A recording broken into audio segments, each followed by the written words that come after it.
గత 3-4 రోజులుగా పడిన వర్షాలకు వరద బాధితులకు ప్రభుత్వం అన్ని విధాలా అండగా ఉంటుందని, ఎవరూ అధైర్యపడొద్దని ఎక్సైజ్, పర్యాటక, సాంస్కృతిక శాఖ మంత్రి జూపల్లి కృష్ణారావు భరోసా ఇచ్చారు. భారీ వర్షాలతో నాగర్ కర్నూలు జిల్లా అతలాకుతలమై ఆస్తులు, పంటలు నష్టం జరిగిన నేపథ్యంలో మంత్రి జూపల్లి కృష్ణారావు వరద ప్రభావిత ప్రాంతాల్లో పర్యటించారు. కొల్లాపూర్ మున్సిపాలిటీ పరిధిలోని చౌటబెట్ల, నరసింగరావుపల్లి, తాళ్ల నరసింగరాపూర్ గ్రామాల్లో విస్తృతంగా పర్యటించారు. వరద బారిన పడ్డ పంట పొలాలు, కోతకూరైన రోడ్లను, తెగిపోయిన బ్రిడ్జిలను, దెబ్బతిన్న పంటలను క్షేత్రస్థాయిలో పరిశీలించి వివరాలు అడిగి తెలుసుకున్నారు. పంట నష్టపోయిన బాధిత రైతులను ఓదారుస్తూ పంటల నష్టంపై అధికారులకు సర్వే చేయాలని, అదేవిధంగా ఆయా గ్రామాల పరిధిలో దెబ్బతిన్న రోడ్ల మరమ్మతు పనులు తాత్కాలికంగా పూర్తి చేసి రవాణా సౌకర్యం కల్పించాలని అధికారులను ఆదేశించారు.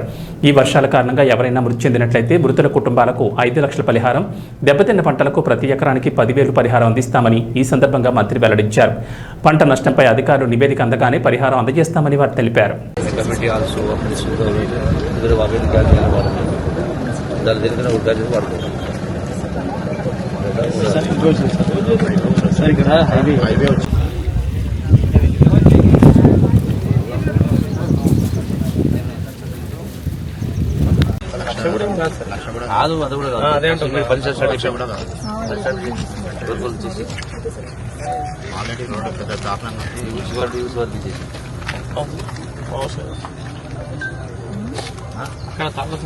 ఇమీడియట్ పని స్టార్ట్ చేయండి.